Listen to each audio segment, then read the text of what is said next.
What's up, guys? Alex with the Touge Knights. Sorry it's been a little bit since we've done an update on our YouTube channel. A lot of us have been busy waiting for materials to get in, and it's like the last little home stretch to get the cars finished before we have our first track day here at the end of March. So here you will see we've got three different lengths. This here is a 2001 Maxima inner tie rod. You know, this is what I was running last time, but I feel like the reason it was working out that way was because there was that little extra distance between where it hooks up to the steering rack and then where it picks up on the outer tie rod. There was just that little bit of difference. I don't quite remember how much was in the outer tie rod, but now it's way too much.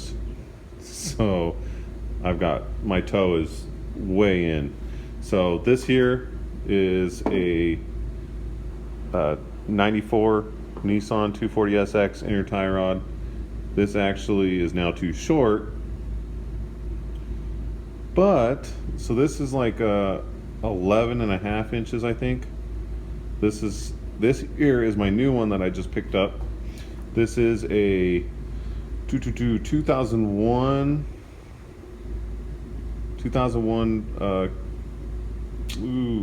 Q45.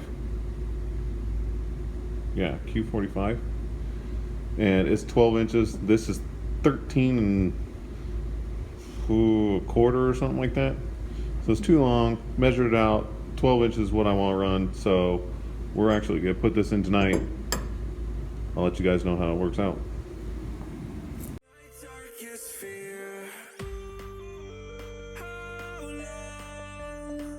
Until the end is near, I'm fading out until I disappear. All we ever wanted was love. We are the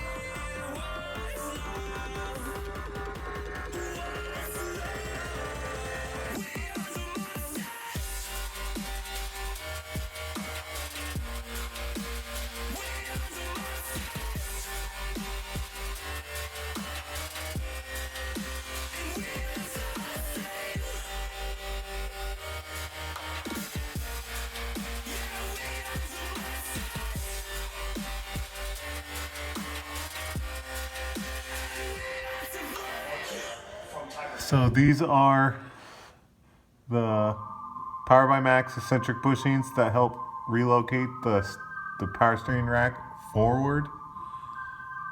I want to say it's like 18 millimeters,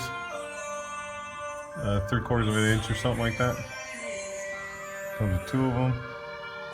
In case you guys are wondering what I was talking about with lining the inner tie rod with the lower control arm to eliminate binding at lock, is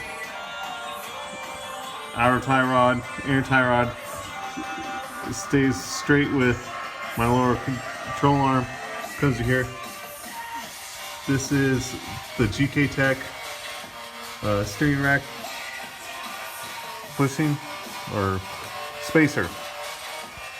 So all you have to do, get that buttoned up, slide your boot back over everything. It's kind of a pain in the ass with the spacer. This one, the other one, you can just cut it to get it to fit, but because this one's so close to the shaft is so short, so if you're on an inside turn and this pulls in, if you cut your boot to just fit here to protect the steering rack, it'll bind up because it's not going to pinch enough. So it's going to look funky, but don't mind the power steering line.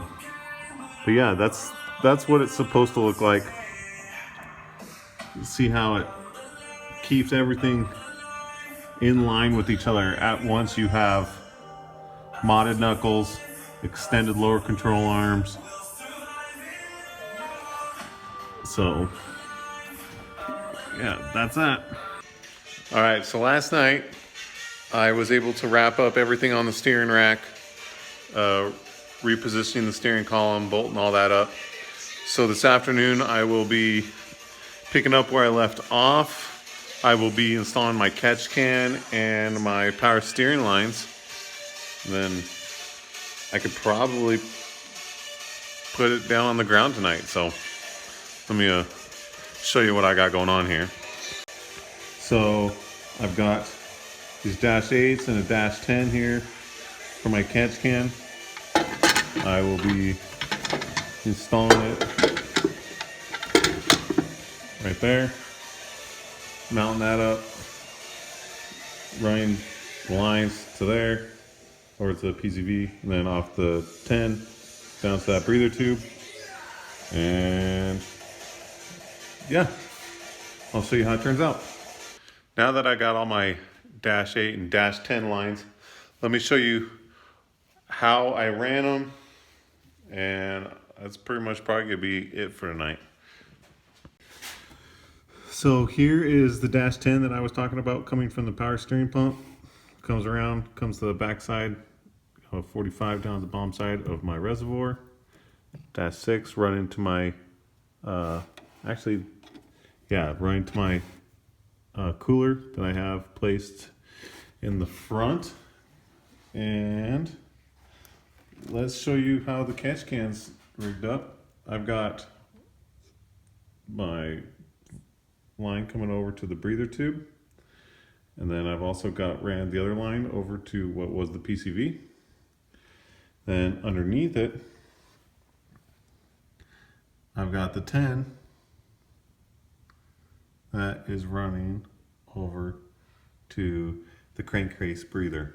So now all I have to do is put my charge piping back on, and I actually have one last little thing I have a makeshift little overflow that I'm gonna have for the radiator. I've got to get this rigged up, get these holes plugged up, put a breather line coming out the top, and put the wheels on it, and she should be good to go. And obviously put the doors back on it. That's probably pretty essential. But yeah, that's it. Probably pretty boring, but thanks for watching. Next, we will be doing the tube front this next week on Steve-O's car. So be sure to watch that. And the garage hangs at the Touge Knights garage at Christian's house. So yeah, but just remember, if shit goes wrong, add flake.